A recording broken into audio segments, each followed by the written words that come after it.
I'm going to ask the next presenter. Before she comes to the podium, let me introduce to you Miss Shirley Ann Eaton, attorney at law, legal consultant, and lecturer. Shirley Ann Eaton is an attorney at law and university lecturer with extensive experience in the financial services sector. She's a lecturer with the Mona School of Business and Management of the University of the West Indies in subjects such as the regulatory framework of banking and finance, ethics in finance, business law, and company law, and is currently reading for a doctorate in financial regulation. She has conducted training in Jamaica and other Caribbean countries on subjects such as money laundering, terrorism financing, corporate governance, financial regulation, loan documentation, pension regimes, and compliance. She's a former project manager of the first phase of the Jamaica Regulations, Legislation, and Process Improvement Project, a USAID-funded collaborative venture between the private and public sectors for the removal of constraints to doing business in Jamaica. During her over 20 years career in banking, Ms. Eaton served as Executive Director of the Jamaica Bankers Association and its training subsidiary, the Jamaica Institute of Bankers, now the Jamaican Institute of Financial Services.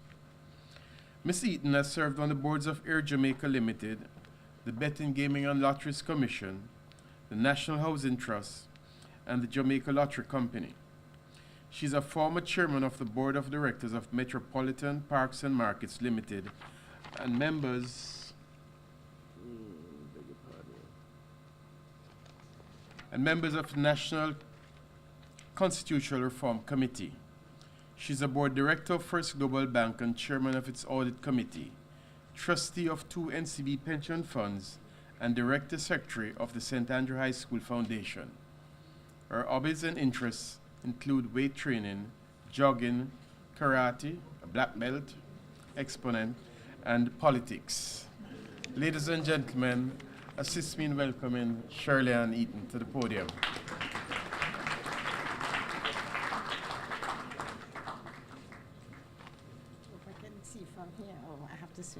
Good morning, ladies and gentlemen. He didn't have to tell that last part, you know. Protection. Yes, yes. But the karate part, don't worry about it. I'm a lover, not a fighter. Okay, ladies and gentlemen, this slides look long, but we're going to go through very quickly. My remit this morning is just to sensitize you on a very important piece of legislation which the industry now has to know well and apply the provisions within their operations. And that is our Proceeds of Crimes Act, introduced in 2007, and we had recent amendments late last year, which now brings the gaming industry under the anti-money laundering regime. Now, very quickly, money laundering is a serious problem. It started really commencing, attracting attention in the 1980s. Why? Because we had this increasing drug abuse problem in Western societies, and then the large amounts of money being generated from drug trafficking in particular, or as my people say, drugs trafficking. It is a global phenomenon. It is facilitated by an international financial community, which is open on a 24-hour basis. And I know you're thinking, so what has poor Jamaica got to do with all of this? Well, everything, because you're going to see that we continue momentarily to have the distinction of having the best ganja in the world. But we'll come back to that. I just want to bring to your attention 2 important groups. I'm sure you have heard the names over and over. The first one is an international organization called the Financial Action Task Force. And the FATF, as it's oftentimes referred to, is an intergovernmental body established by the G7 nations back in 1989. And their remit was to put together recommendations to address the issue of money laundering, specifically putting in place provisions to get the proceeds of crime from criminals. If we can't lock them up, then at least let's get some money out of them. It's a policy-making body, and it has come up with a number of recommendations. I'm sure you've heard about the FATF 40 recommendations on money laundering. Very important. It has a large number of member states. It works in conjunction with other international organizations, and it does monitor and does assist countries in trying to bring into operations the provisions in keeping with their recommendations. Another important group now is the CFATF. Lord, you're tired of these acronyms, eh? And no, that's the Caribbean Financial Action Task Force. That's us. So it is an organization of states and territories in the Caribbean Basin, and we are all got together and agreed to implement a number of measures. First of all, we entered into a MOU and agreed that we would all ratify a United Nations Convention. We normally just call it the UN Convention, Vienna Convention, because the long name is the United Nations Convention Against Illicit Traffic in Psychotic and Psychotropic Substances. Right. Normally called the Vienna Convention, the 1988 Vienna Convention, because that in fact was where the meeting was held. And we have also agreed to implement the FATF recommendations. CFATF took out 19 that were particularly important for us, which we were to ensure would be included in our domestic legislation. So having said, so those are the two organizations that when you're talking about money laundering, you'll hear them mentioned often. Financial Action Task Force, that's the international organization, and then the CFATF, which is our regional organization. Now, what is money laundering? Well, cleaning money, in essence, that's what it is. Cleaning the illegal, the proceeds of crime, yes. And what it is, it's the procedures, it's all the methods, it's all the transactions that are designed to change the identity of illegally obtained money so that at the end of the day, it appears to have come from a legitimate source. And ladies and gentlemen, welcome to Jamaica. Now, if we carry out that successfully, it allows the criminal to maintain control of the proceeds and ultimately to create a legitimate cover for the source of their income. How much money are we talking about? Ladies and gentlemen, it's mind-boggling. Actually, just a little of it could actually pay off our national debt, and then we could all go and lie down on the beach and drink a Red Stripe. We still drink Red Stripe? Or cancel the lecture. Well, my students would be amazed. Cancel all the lectures at university. Don't worry, they get everything digitally now, so they don't even have to come class, But I can't even get them to read it on the computers. It competes with YouTube. But so it is, a different age. Annual global amount that is laundered between US 600 billion and 1.5 trillion. This is US dollars, okay? 2 to 5% of the world's GDP. In the Caribbean, and I know this always shocks us, but if you go particularly into the Eastern Caribbean, from time to time, you'll see Interpol down there tracking funds. Actually, interesting enough, coming all the way from places like Europe. And in the Caribbean, they estimate that US 50 billion is laundered through the Caribbean on an annual basis. The drugs traffickers, I have to pronounce it right, located in the Caribbean have at their disposal over US 10 billion to launder. And here is the not so nice part. It is estimated that they pay out approximately 1.2 billion US to Caribbean officials on an annual basis to facilitate the drugs trade. Minister? It's not, Did you hear that? not government officials. I know, yes. Not government officials. Yeah, I paused so that you could clarify. Officials. Yes. Because as I remind people, Minister Phillips doesn't walk up and down the port all night, does he? Yeah. No, exactly. So interestingly, quite a bit of money. And with specific reference to Jamaica now, Jamaica, we're good global citizens when it really comes to honoring obligations and conventions. So in fact, we signed the Vienna Convention in 89. We ratified it in 1995. And indeed, because we ratified it, we introduced into our laws in 1996 the Money Laundering Act. Let me explain something to you. Minister, when it even comes to legislation, there's something very unique about us. Now, other jurisdictions anti-money laundering legislation is called the Proceeds of Crimes Act or the Money Laundering Prevention Act. Well, we introduced our act in 1996, the Money Laundering Act, so like an act to launder money. Right, but we're fine, because we're accustomed to our idiosyncrasies. So I had to attend a meeting with an international delegation, and they found it so perplexing. So every time we talked about our Money Laundering Act, they looked very distressed.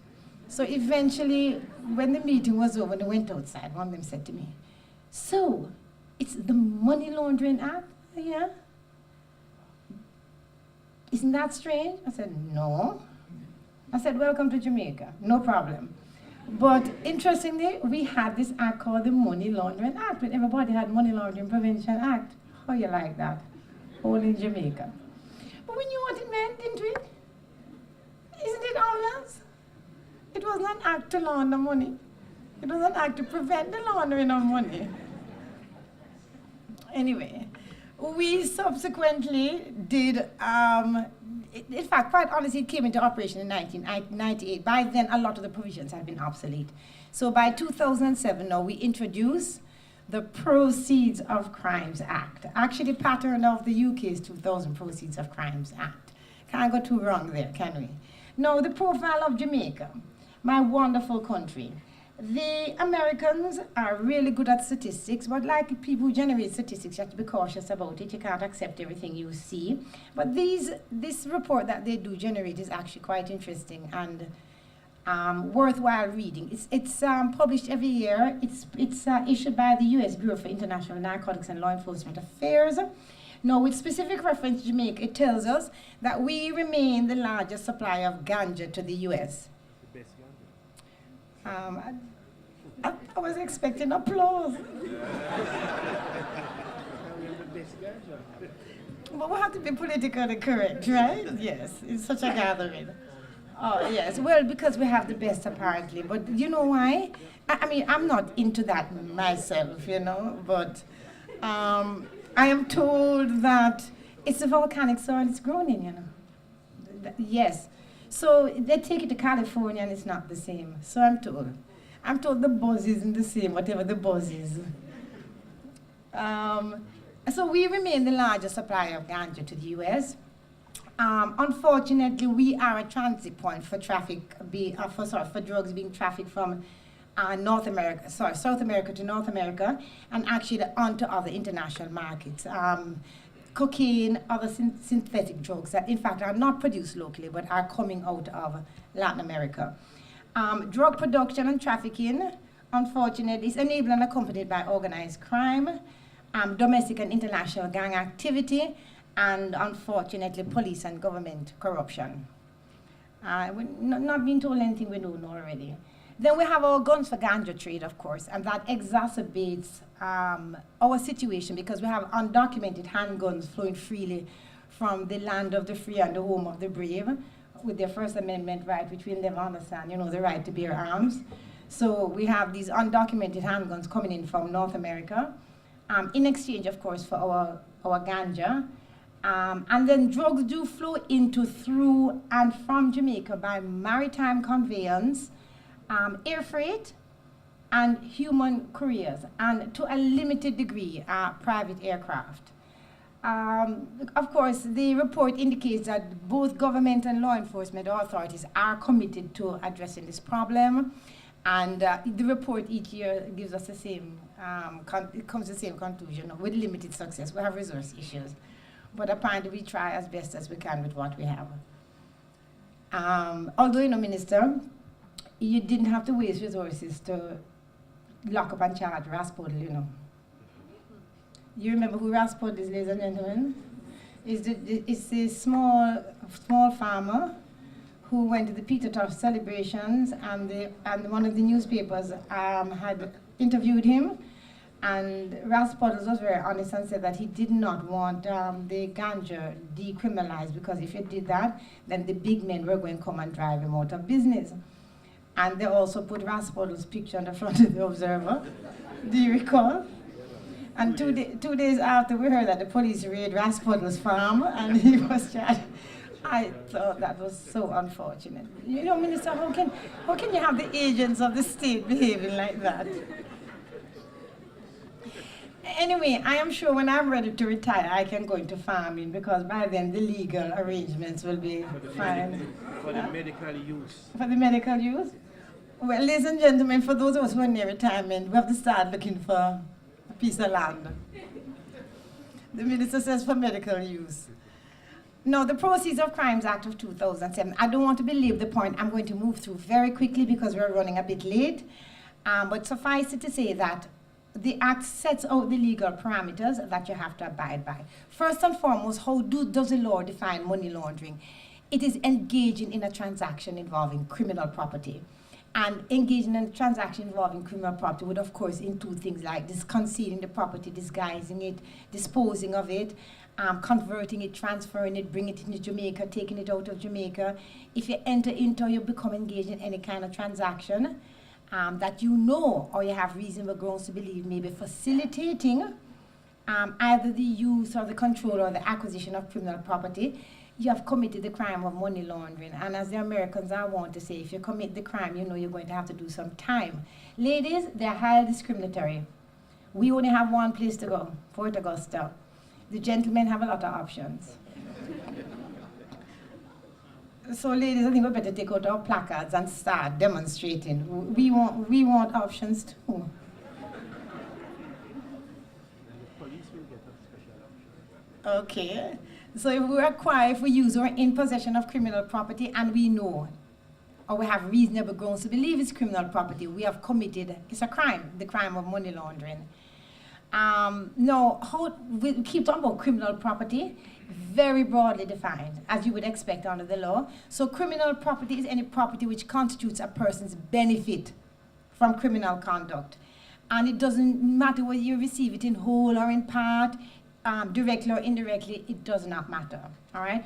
Once you sneeze on criminal property and you had reasonable grounds to believe it was criminal property, ladies, we're going to Fort Augusta. Gentlemen, you can choose where you want to go. And by the way, it is immaterial who carried out or benefited from the criminal conduct, all right? That is of no moment to anybody, at least not us anyway.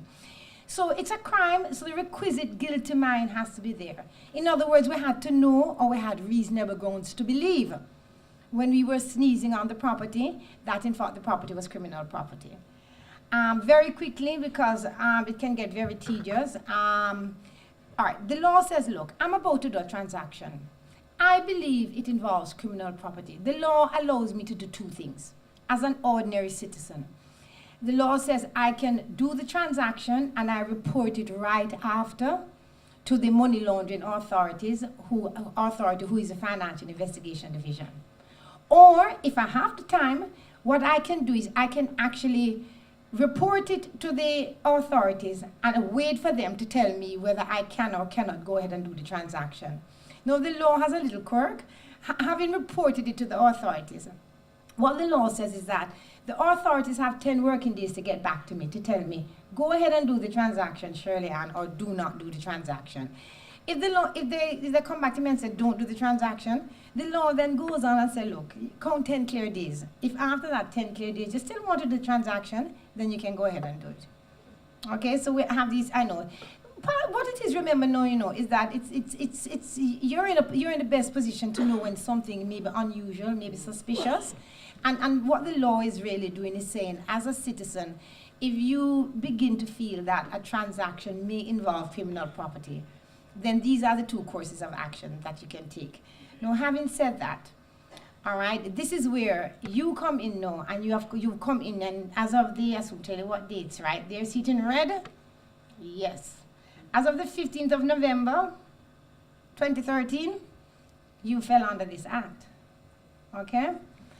And I'm going to go back. And in fact, we fall under this concept called a business in the regulated sector. And you have two kinds of businesses in the regulated sector: financial institutions, and they are the usual licensed regulated institutions, you know, the commercial banks, the merchant banks, trust companies, etc.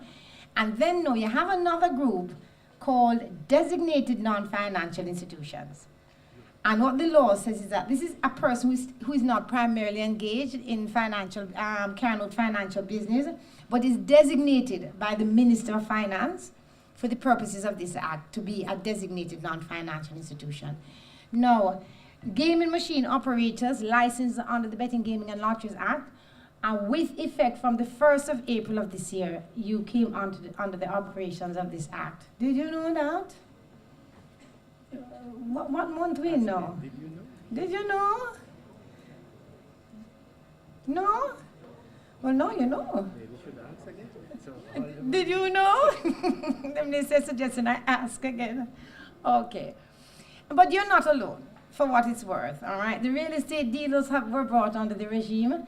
The attorneys, when they carried out certain transactions, were brought under the regime. The accountants were brought under the regime. And who did I leave off? The casinos also have been brought under the regime. When we finally do have casinos, Minister, okay? So you're not alone, for what it's worth, you know, so take comfort. But the long and short of it, having been brought under the regime, there are a number of things that you have to know. First and foremost, you have to have a regulator who can oversee the various industries that have been brought under this regime to make sure that these industries are complying with the law. This regulator is called the competent authority. In your case, the competent authority is the Betting, Gaming and Lotteries Commission. So the real estate agents, for example, will have the real estate board, the attorneys will have the general legal counsel, etc. And very briefly, I just want to bring to your attention some of the statutory authority that the Betting, Gaming and Lotteries Commission has under this particular piece of legislation. So they're authorized to monitor your compliance with money laundering requirements. They can issue guidelines to you concerning measures you should put in place to prevent money laundering. They can establish measures including carrying out or directing a third party to carry out inspections of your operations to make sure that you are complying with the laws. They can issue directions to you as they deem fit to ensure that you're taking measures to prevent and detect money laundering. They can examine and take copies of information or documents. You heard me again? Documents or other information in your possession, all right, relating to the operations of your business. And they can share information pertaining to any examination which they conducted with your business. They can share that information with other competent authorities or with the supervisory authority. Now, I just want to stop here a moment. When they talk about the supervisory authority, they're talking about the two financial regulators, the Bank of Jamaica and the Financial Services Commission. Okay? And of course, they can also share the information with a similar overseas authority. Now, this sharing of information, of course, is subject to any other laws that you have that may actually prevent disclosure. They can also require you to register and provide particulars. And if you fail to comply with any directions of the competent authority, it is an offense, and you can be fined up to $250,000 before an RM, or if the matter goes to the circuit court, you can be fined up to $1 million. But we don't send a jail here, though. Give thanks, eh? Now, there are three kinds of reports that one can file under this act. I mentioned one earlier, what you call an authorized disclosure and request for consent report. And anybody, any member of the public, I'm about to do a transaction, I'm a little worried it may involve criminal property. I report it to FID, and FID tells me whether I can or cannot go ahead with it, etc. The other kind of report is what is called a threshold or cash transaction report. These are only filed by financial institutions because they're in the business of cash. We are not. And then the third kind of report that we can file is what is called our suspicious transaction report, where we're about to do a transaction. We have reasonable cause to believe it may involve criminal property, and we report it we're required to report it to the authorities. All reports, by the way, by financial institutions and designated non-financial institutions, we're a little special. We don't just send the report to FID. We send our reports to the head of the Financial Investigations Division, who is the Chief Technical Director. In fact, the law calls that person our designated authority. And it's important because you don't want to be sending reports down to FID and then you don't know it's all over the place, etc., etc., etc. Because the nature of what is contained in the reports, of course, is highly confidential and sensitive. So you want to contain the dissemination of it as much as possible. And certainly the financial system, as you know, is under both common law and statutory duties of secrecy anyway, and this would represent an exception. So, you know, the financial system is very touchy about who has access to its customer information, as you would be too. But I won't go through the threshold, there are different limits, right? I'm going to pass through this very quickly. Okay, the other important thing that the law requires you to do is to put in place, put into your operations what they call regulatory controls. You have to put in place procedures, programs, policies, and procedures to make sure that you have the highest standard of integrity of your employees, that you have a system that is evaluating the personal employment, and by the way, and financial history of your employees, because the law says financial history too, you know. All right? This is what we normally call our employee due diligence policies and procedures. You have to have a program of continuous training your employees in the provisions of this law, and you have to have an independent audit from time to time to make sure that all your programs and policies are being followed. And of course, very important, the law says you have to appoint this individual called a nominated officer. The financial system calls that person the compliance officer. This person is responsible to make sure that all your programs and policies are in place, and this person will send whatever reports you deem it necessary to the designated authority. So you don't have a situation where every employee you have on the floor is sending off report and so forth, all right? Internally, you have to organize yourself in a way that everything goes to this one individual, the nominated officer, that the law says you must appoint, okay? I'm moving very quickly. If you're a member of a group of companies, you see they have also amended the law to say that the other members in the group must also have in place policies and procedures to make sure that no member of the group can be utilized for money laundering.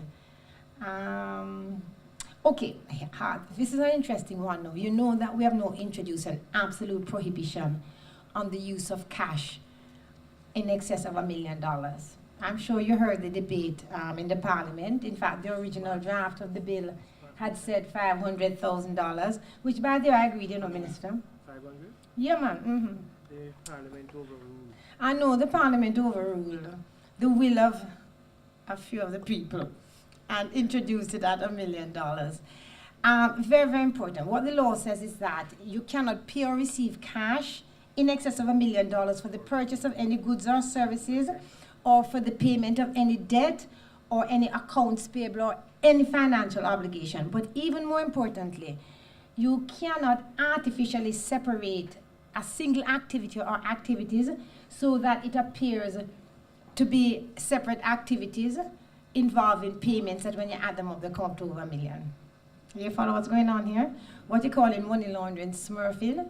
So what they're saying is that if it's a single transaction, you can't split it up to pay out cash over the $1 million limit. The persons authorized, your licensed financial institutions, of course, are authorized to take in and out cash in excess of that. Now, here is the rub. You know, if you contravene the section, you can be fined up to $3 million, you can go to prison for up to 3 years, or they can fine you and send you to prison. I have never understood that. My legal colleagues, if you're going to send me to prison, why would I pay the fine?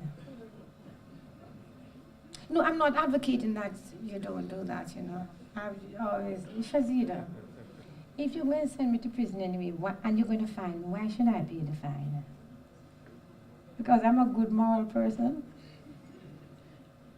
Maybe it was a parliamentary oversight. Huh? Or if the matter goes before the circuit court, you can be fined whatever the court deems appropriate, and you can go to prison for up to 10 years, or both. So you have to, this is very, very, very, very important. You have to pay careful attention to it. And then I'm going to finish here. Last but not least, you can't tip off. Okay, so if you suspect anybody is involved in a transaction involving criminal property, if you report it, you cannot tell anybody else. Okay? obviously your nominated officer would be the person who would know, because you refer everything to your nominated officer. But it's very important. And if you think about it too, it's in your own best interest, quite frankly, not to disclose any of this kind of information. And well, it's a crime, so you know that if you commit money, if you're convicted of money laundering, you can be fined, you can be sent to prison. If you fail to report, so for example, you're required to file a suspicious transaction report where you believe, right, you encounter a transaction and you have reason to believe that it may involve criminal property. The law says you should file a report. If you don't file the report and anything happens, of course, you know they're going to come back and charge you for failure to report. So you have to be careful of that, okay? If the company doesn't put in regulator controls as required by law, the company can be fined up to $400,000. And of course, the law tells us that before we do it, and this is important to pay attention to know, these are the sort of nitty-gritties of our operations, no? The law tells us that we must know who we're doing business with, and we must get proper identification from everybody who's doing business with us. Not only are we to get proper identification, but we have to verify, satisfy ourselves that the person is who the person says he or she is. We must make sure that we have our record keeping procedures in place. We have to keep all our records for a minimum period of 7 years. We have to make sure that the internal controls that I spoke about are in place, and that we're training our employees on a continuous basis. All right. We must also, by the way, assess the risk to our business of any new products or services that we want to introduce into our operations. We have to do a risk assessment to determine how risky it is for money laundering. And of course, if we have any branches and subsidiaries outside of Jamaica, then we have to conform with the standards and conducts of our laws. If there's a difference in the standards and the standards overseas, is whichever standard is higher, that's the standard all your overseas operations will have to comply with. So that's, sorry, I ran through it very, very quickly. So I hope you have gotten a feel then for our obligations under the Proceeds of Crimes Act. And I know the Commission has been doing extensive training because I see some of you here today. But do you remember anything that you heard the last time? I hope so. So thank you very much, ladies and gentlemen. Sorry to have rushed through, but I hope that you were able to at least grasp some of it. Thank you.